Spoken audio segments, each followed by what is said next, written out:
Welcome back, YouTube. And for those who do not know me, hello. My name is Noah, and on this channel we talk about death, true crimes, haunted people, places, and things, spiritual reparations, and how you can fuck around and find out.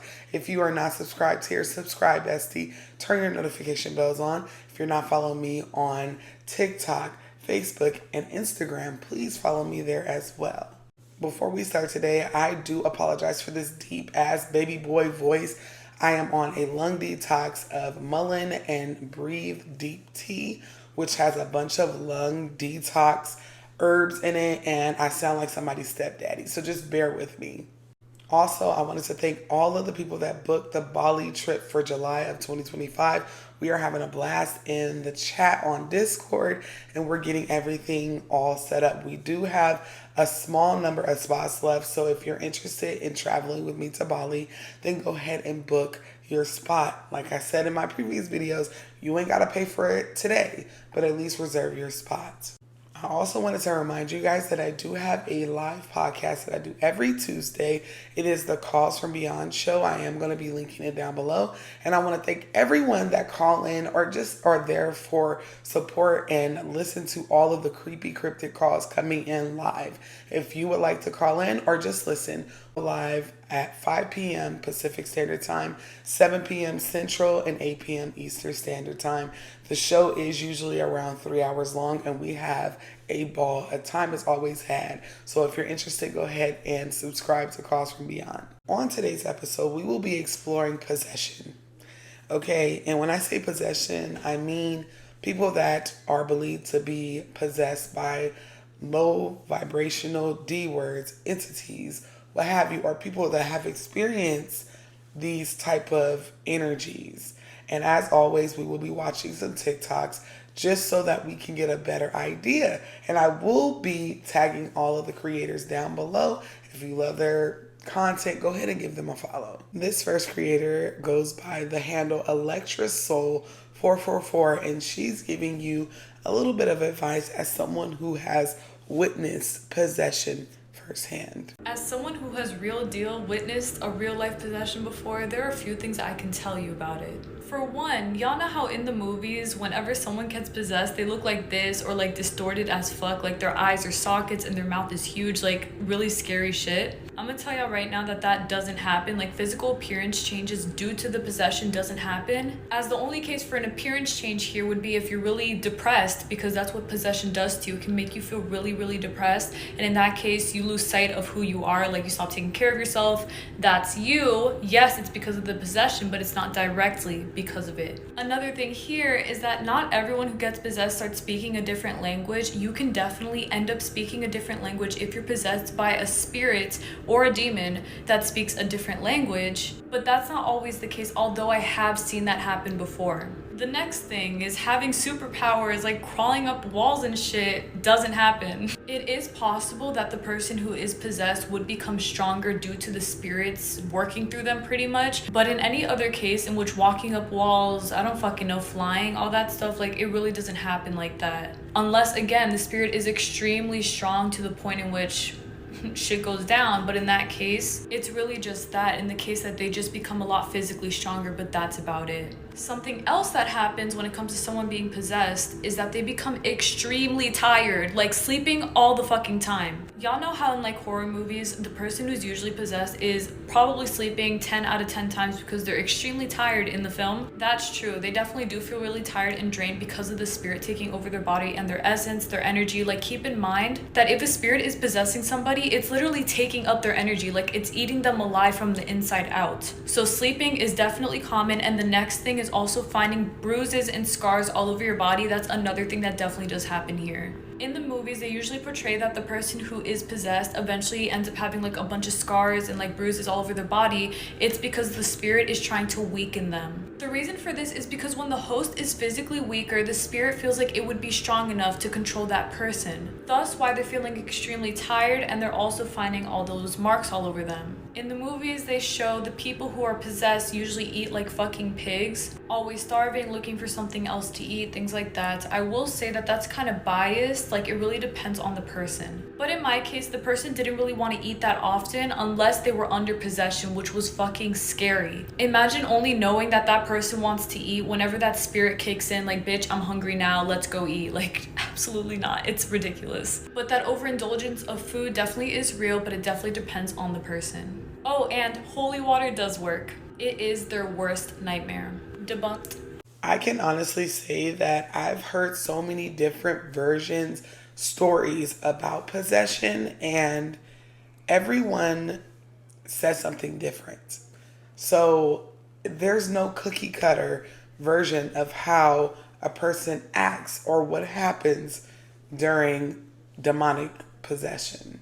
This next creator goes by the handle Hidden Narratives, and they snipped a very short clip of a popular talk show that I'm not going to be mentioning the name. Y'all know, if y'all are daytime TV like buffs, you know where this came from, but I don't want to get demonetized, so I have to be very careful. But just look at this woman's face. Something about this lady in the crowd still doesn't sit right with me.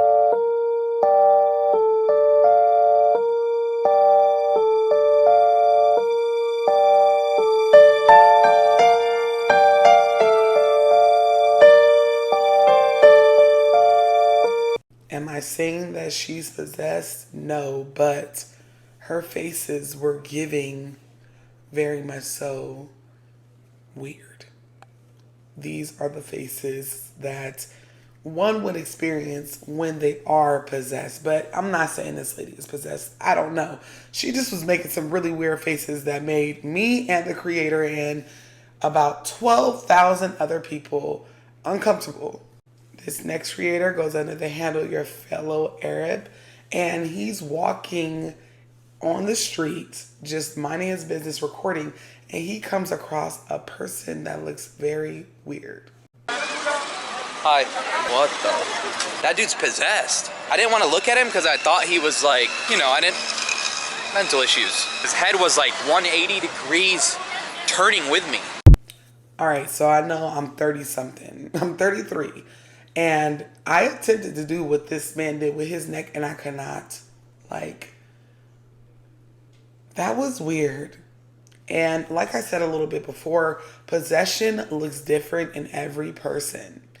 And the fact that he was like, it did a 180 with me, left me thinking that something was on this man. Like I said, and I'll say for all of these videos as a disclaimer, I am not saying that these people are actually possessed. They are just giving the characteristics of being possessed. What I've heard from the call-in show, from personal experience, from doing my own research online. This next creator goes by the handle Meta Cowboy, and he is explaining a demonic possession that happened in Indiana. And a lot of you guys have asked me, to cover this. So I'm only going to be sharing part one so that I can save all the juicy details for an in-depth dive into this story. But it's of a family that experienced a low vibrational D word in their house, and just listen to some of their experiences.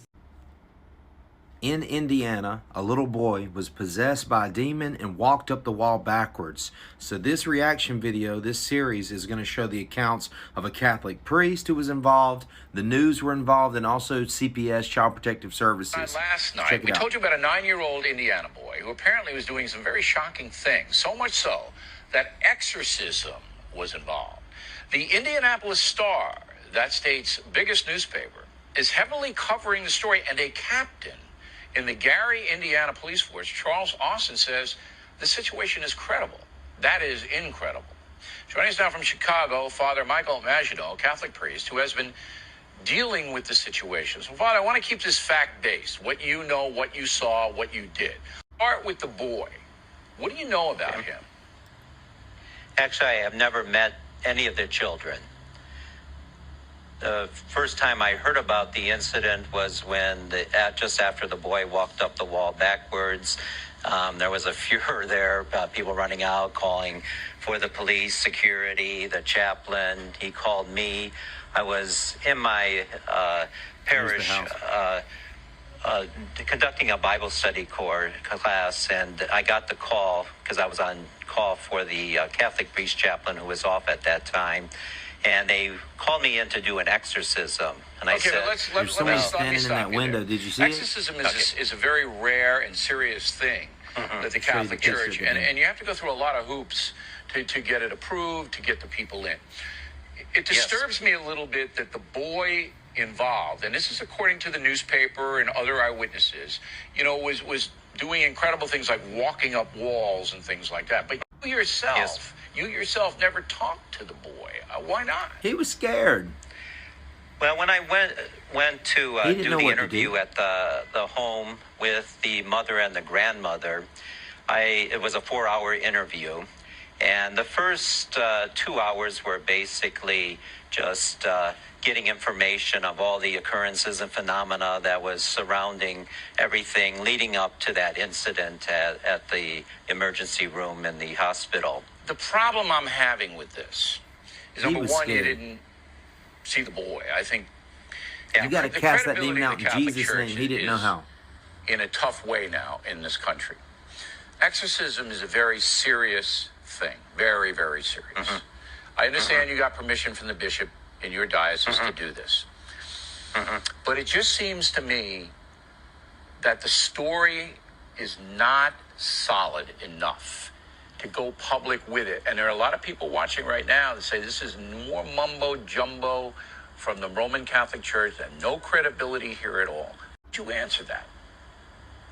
Well, the 2 boys and the girl one was put into a lockdown psychological children's ward, and the other 2 were taken to the Carmelite sisters who take care of foster children. What are they going to do? And so they were taken away from the parents and from the mother and the grandmother, and so I didn't have access to them.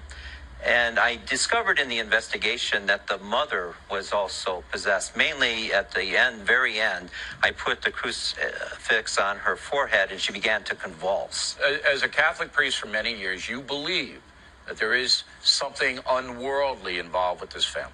You do believe that? All right, Father.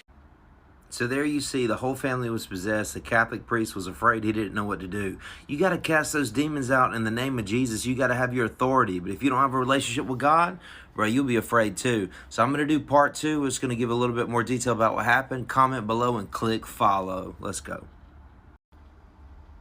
Part 2 of the little boy who was demon-possessed and crawled up the wall backwards. Now we know the Catholic priest couldn't do anything. The news were involved. CPS. This is a little bit more details for all of those of you who think that hell and the devil's not real. Here we go. He walked up the wall backwards while holding the grandmother's hand. He flipped over and landed on his feet.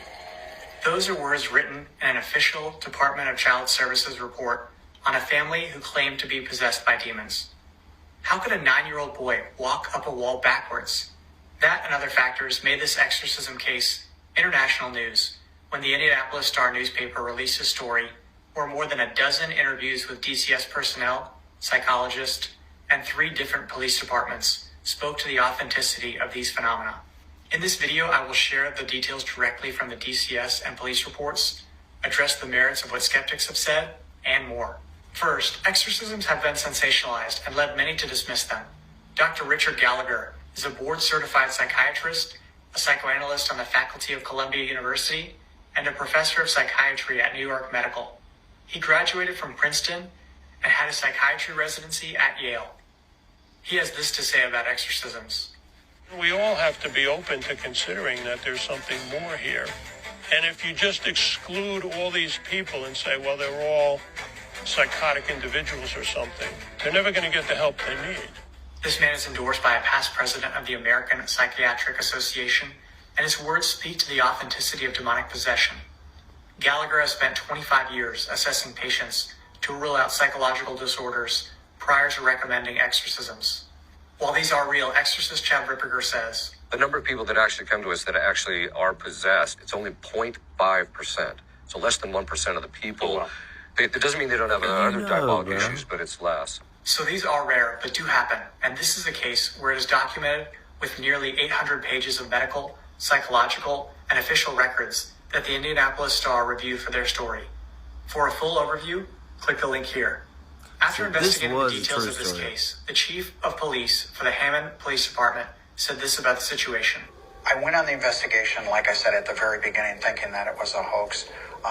The more investigation we did, I believe that there's something there. There's just too many people that I know who are truthful people that saw things that some of them, which I saw, to discount everything. He was scared too. It started in April 2012 when Latoya Ammons and her 3 children, ages 12, 9, and 7, claimed to be possessed by demons. The whole family. On April 19th, they went to their family physician and stated that the daughter levitated above the bed, that items were being thrown around in their house, and there were voices talking to the children.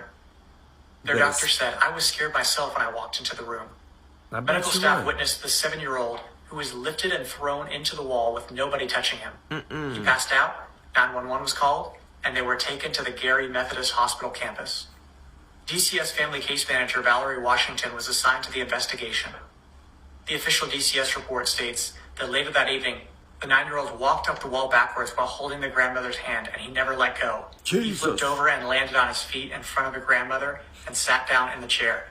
That's normal, On her report, right? it says, "I affirm, under the penalties for perjury, that the foregoing representations are true." Better speak the name of Jesus, for perjury is cuz. jail time, so this speaks to the authenticity of this occurrence.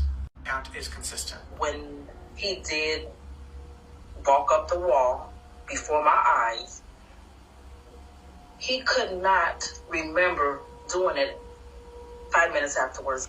We had no words to explain it because we didn't understand it either. I worked as a child fatality worker. You know, I investigated children dying. I've seen children in various situations burned. The house was demonic. But after that, it was just, it was traumatic. You can only cast out demons by the name of Jesus, the name above all names. If you want to see part 3, click below and click follow. Comment below. The fact that this gained national news, it's had documentaries on it, and I suspect the priest was afraid, was scared, just tells me all I need to know. And like I said, I will be doing a deep dive into this, so I won't give too many opinions, but that is absolutely crazy. And this is something that a lot of families experience, and then they say, oh, well, maybe they're just tripping, right? Or maybe people need mental health in the household.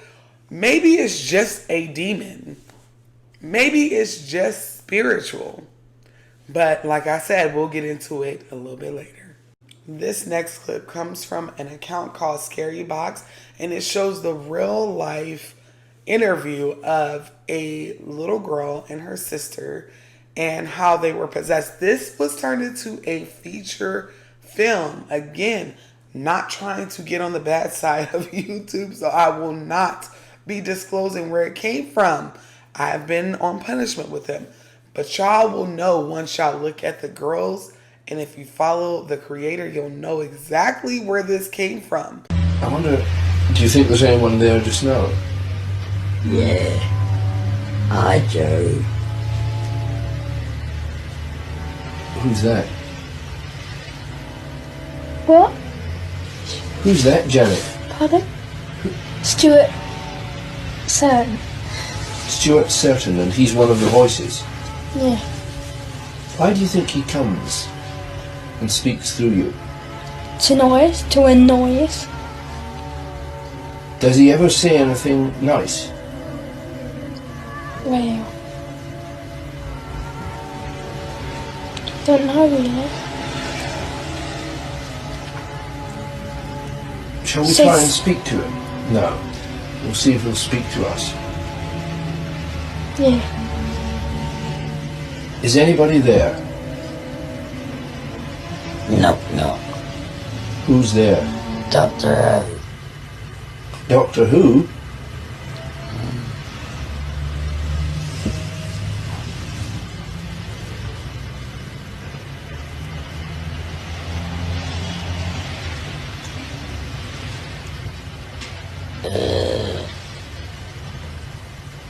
Goose Chasers here. There's no way. And then The fact that the police actually went to the house to investigate and were so creeped out because they witnessed things moving around that they left tells me, like I said, everything that I need to know. This next creator goes by the Paranormal Chic, and she is showing a video of a person who is a caregiver for an elderly person who is said to not have walked for years. And this caregiver just happened to fall asleep recording the TV. For what reason, I don't know. But she picked up something. It just stressed me out, y'all. I gotta stop making these type of videos at night.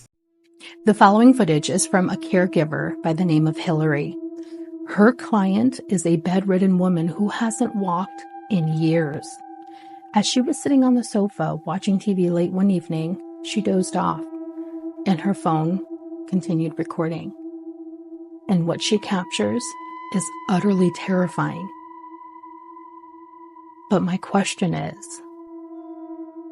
it the woman that she's caring for, or is it something else?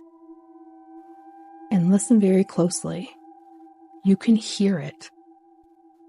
Take a look at this footage and tell me what you think.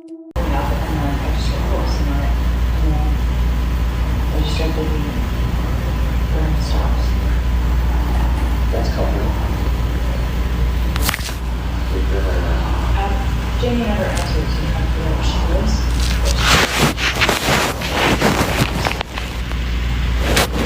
I believe that there was a contract on the team was cranberries on the phone with her.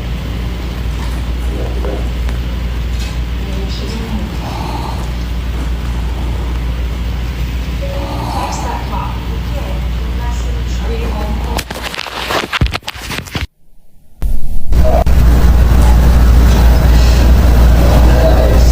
Yeah, you're good to go. You mind pulling out of here? I got another parcel. Well, my girl's inside. Sure, but actually, I don't think she wants to have. Just saw her with the calls.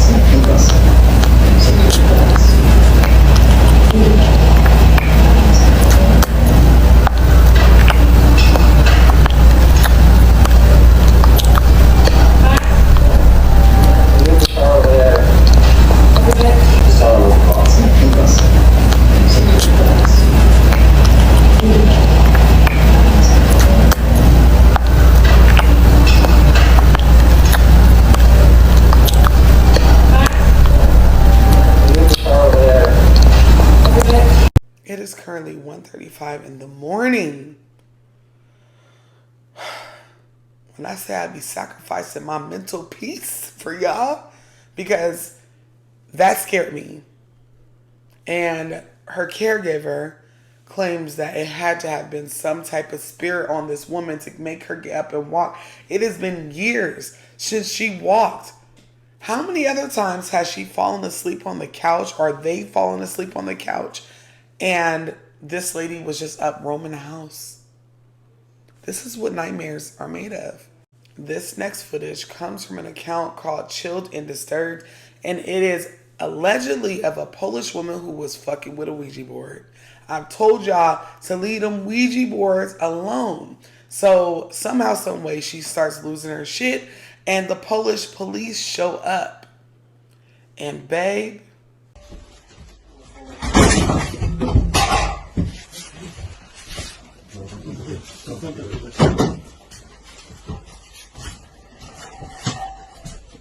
Jezu, jak to ona tak warczy? Ja pierdzielę.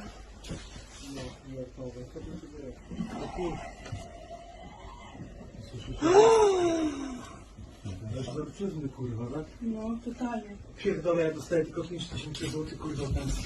Idź tam do... Uważaj.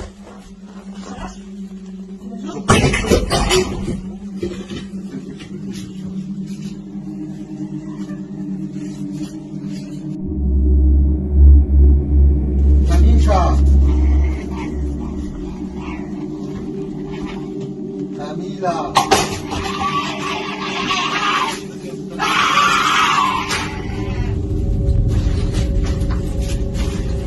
Ona Ona jest nad nami u góry, od góry coś widzi.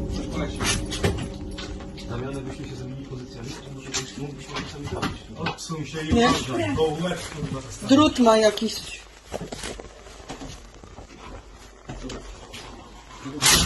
Nie, niech pan wyjdzie i obrócimy go Terrified by Kamilka's strange behavior, the police are unable to go inside and save her. So, as a final attempt to get her out, they head outside and place a ladder against the side of the room where she hides. This, however, did not go as expected.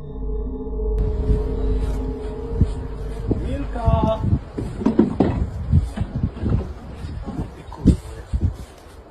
Tu jesteś, dzikówka. Chodź, misiu. Nie bardziej jak świnia, kurwa. Chodź. Chodź tu, kurwo.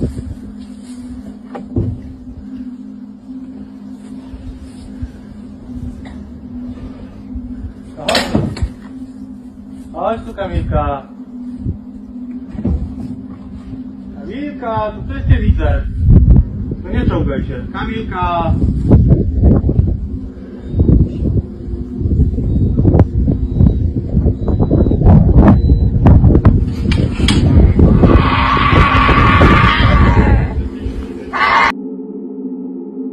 Kamilka, dziecko cię woła.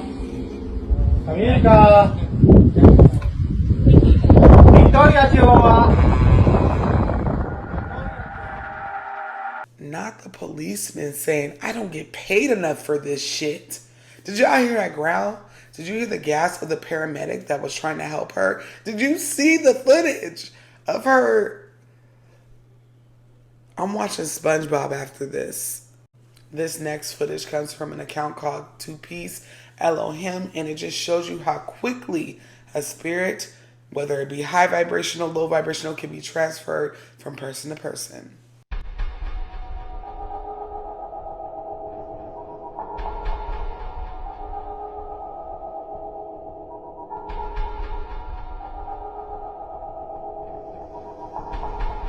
Ain't no way. This is why I be telling my patrons to keep up with their spiritual hygiene, because what you just saw is what actually happens. Now, I don't know if this video is real or fake, but this is what I imagine when I say spirits can transfer from one person to another.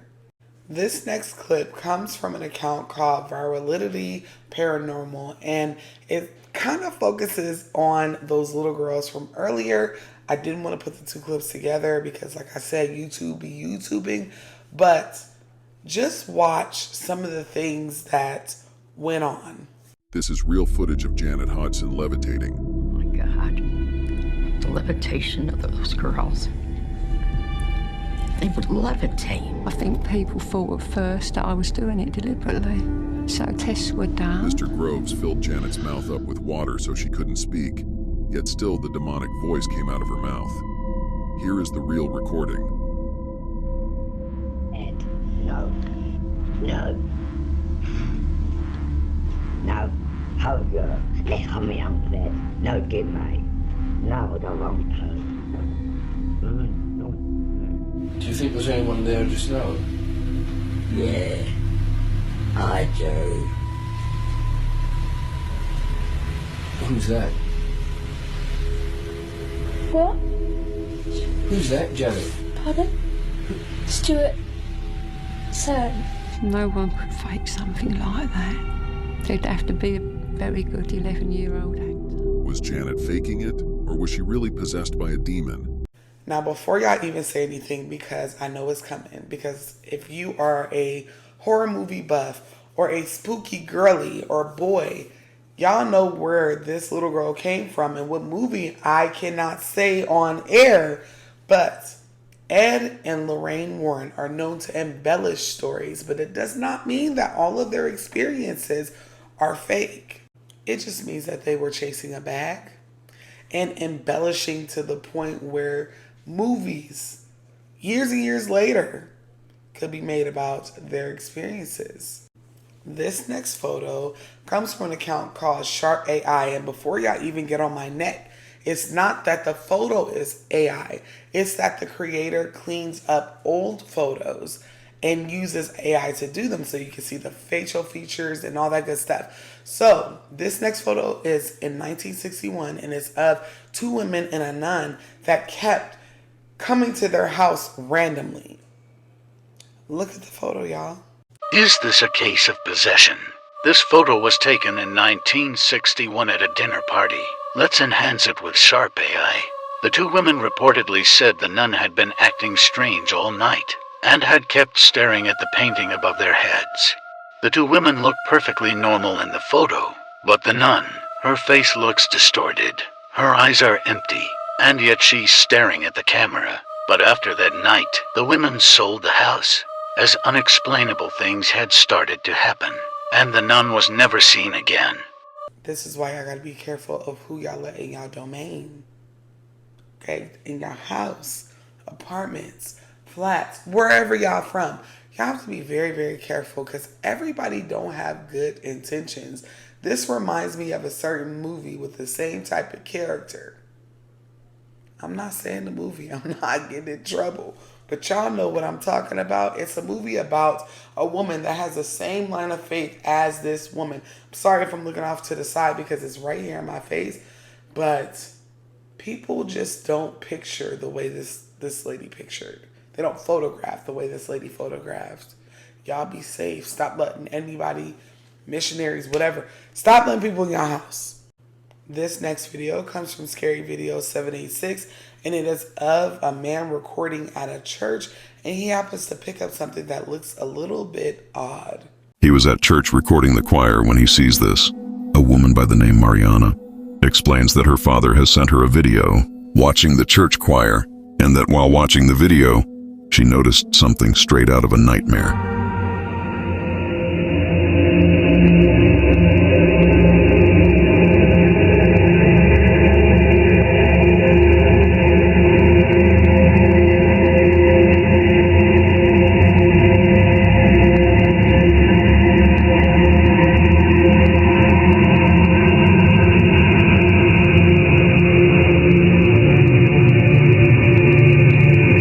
The people as he pans the camera, a pale, lifeless figure can be seen watching him. No one seems to notice it and continue their ceremony as if they're unable to see it. The disturbing videos posted onto Mariana's TikTok page. After the discovery, neither her or her father have any idea or what this thing could be. I might get a little bit of backlash for saying this, but some of the lowest vibrational creatures, witches, demons, spirits, love to hang out in the church because a lot of people that go to church don't have church in their heart. That's why I be telling people in my comments who are Christian, Catholic, and believe in these line of faiths that are so strict and don't want any other religion being practiced, that y'all got to be careful because most times y'all throwing stones from a glass house. Because what is that? And this ain't the first, second, or third story that I've heard about some type of low vibrational entity being in churches. This next creator is called El Chuy. If I'm saying it wrong, I'm sorry. But it is of a little girl that is said to be in Mexico who has for months been experiencing and fighting a low vibrational D word. Padre nuestro que estás en el cielo.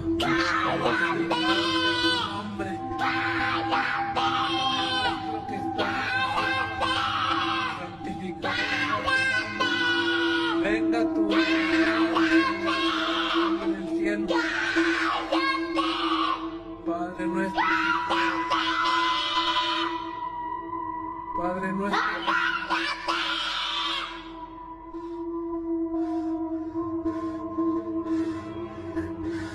El que habita la brisa.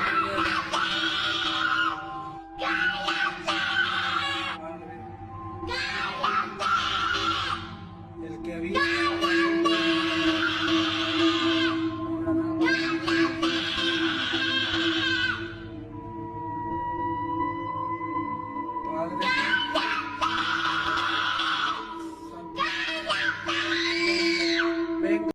It's very unfortunate because according to the video, it had been months. And once it gets to a certain stage, if it's true possession, you may be too late. And one of the things that I do say, or I can say, is very common within possession is that they stop eating, they stop drinking. And they usually pass from dehydration and starvation. And that is supposedly the case with this little girl. God rest her soul. Now, before y'all come for me, I tried to look up this little girl to make sure this wasn't a movie clip that I've never seen. If it is, let me know down below. But it's absolutely heartbreaking because this is a child. This is a baby.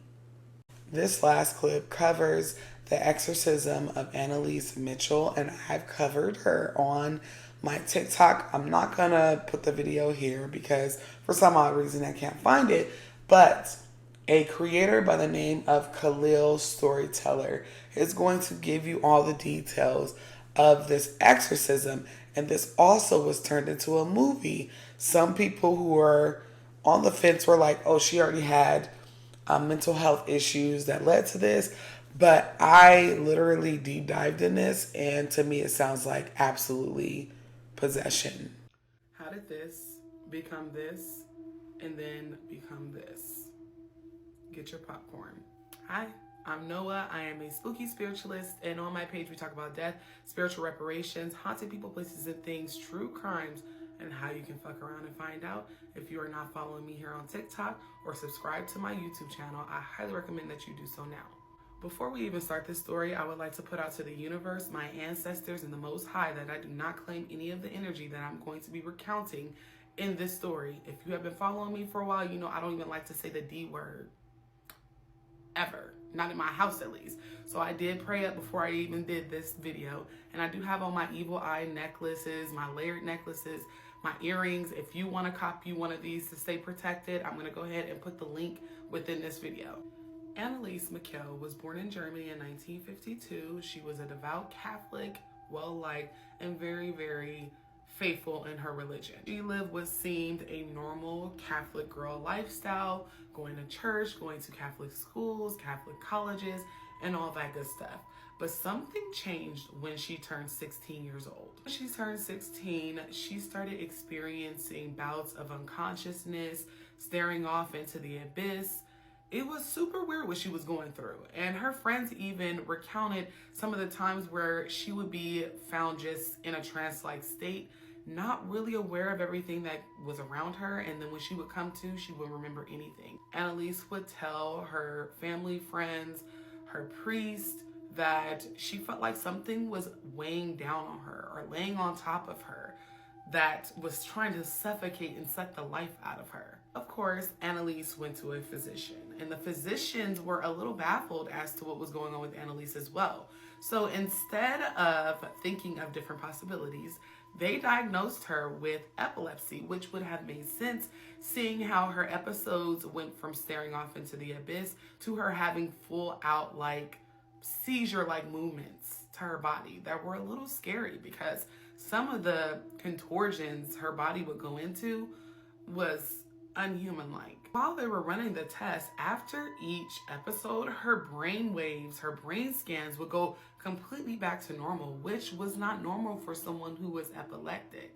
They would be able to see things that pointed directly to epilepsy even after the episodes had ended. Over the next 3 years, Annalise would have some of the same types of episodes where she would go into what they thought were seizures and then come out of them not remembering anything, and her brain scans still were coming back normal. However, in the spring of 1973 is when everything started taking a turn for the worse. Annalise one night was laying in bed and she heard knocking, and her sisters who shared a room with her also heard the knocking. She also said that she heard a voice damning her to hell. Activity only got worse, y'all. Her friends reported her eyes turning jet black, which they were not naturally black. Her mother caught her one day staring intensely at a Virgin Mary statue that they had in the home, and her whole eye was black. I mean, even the white parts of her eyes were black. So of course, her family took her back to the doctor, hoping that they had an answer, and they didn't. So her very devout Catholic family turned to the church for help because they just knew that this had to be some sort of spiritual warfare against Annalise. During this time, the people closest to Annalise had said that she had lost her mind. She was barely sleeping, drinking her own urine, eating spiders and flies, and had seemed to develop this weird superhuman strength. After the priest had came and monitored Annalise, they decided that they needed to do an exorcism, that she absolutely had a demon on her. On September 24th, 1975, Annalise had her first of many exorcisms. It was performed by a priest named Father Renz, and he recorded some audio from the many exorcisms that he attempted on Annalise. And some of these audio clips, y'all just listen. Ich verspreche das so, dass ich in dem Wald rein bin. Ich trag dir die Rotznase noch so lang, bis es lebt wird. Die saublöde Weib. Für uns gibt's kein Todes. Nee! In alle Ewigkeit! One of the things that spooked the priest and everyone that was there with her in this exorcism is that she mentioned that one of her demons was named Valentine Fishman. And Valentine Fishman was excommunicated from the church. He was a priest because of bad behavior and some very questionable things that he was doing. This was information that was only made available to other priests and the Catholic Church. So how does she know about that? It got to the point that Annalise was only 80 pounds and refusing to eat, saying that she was not permitted to. She was literally withering away and still dealing with these demonic forces that were taking over her body. But even though Annalise was severely malnutritioned and underweight, she still had this superhuman strength that terrified the priest, her family, and her friends. Sis was whooping their asses during these exorcisms. Annalise was also refusing medical attention. The priest and the family were begging these demons to let her go see a physician. Even though she was super strong, she was severely malnutritioned and dehydrated, and they were afraid that she was going to starve to death. Annalise Michael died at the age of 23 from starvation after 67 failed exorcisms. As much as medical professionals wanted to explain this weird phenomenon, they couldn't. Some things just are beyond explaining. This was such a big case and so startling that they adapted it into a movie, The Exorcism of Emily Rose. Exorcism of Annalise Mitchell. She was a young German woman in 1970 who started one day acting a little unnormal. It started as psychiatric symptoms. She started having hallucinations and severe depression, but it started getting out of hand pretty fast. Also, quick tip, if you want to split this, you put it in the booty hole, break it apart like that.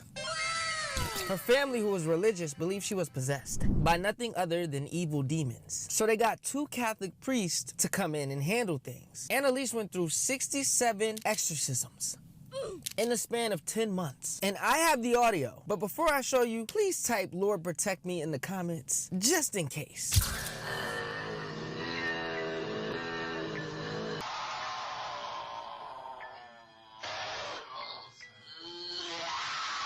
Now, Annalise was tripping. Now, the crazy part is she claimed one of her demons' names was Fleischmann, who was a priest in the 1500s. He was kicked out of the church for bad behavior. The other weird thing is she started speaking languages she had never learned before. At the end of the 10 months, her mental and physical health worsened, and she eventually passed away due to malnutrition and dehydration. This was all from the extreme fasting that was done with the exorcisms. The 2 priests served 3 months in jail. So do you think she was possessed, or did she just really need professional help? Does that sound like mental health issues to y'all? Being able to speak another voice? To me, it doesn't, but a lot of people say this is from her not taking her medications or what have you. Y'all let me know down below what y'all think. That is all for today, YouTube. And if you're interested in me covering a topic, please email me at the email I'm going to be leaving down in the description, or you can leave it in the comments. My assistant and I try to get to every single recommendation as best as we can. And again, if you are wanting to travel with me and a bunch of other spiritual beauties next year to Bali in July 2025, please click the link down below. I will be leaving it to reserve your spot, as well as don't forget to tune into the Calls from Beyond live call-in show every Tuesday, 5 p.m. Pacific Standard Time, 7 p.m. Central, and 8 p.m. Eastern Standard. And until next time, y'all do good, be good, and stay safe.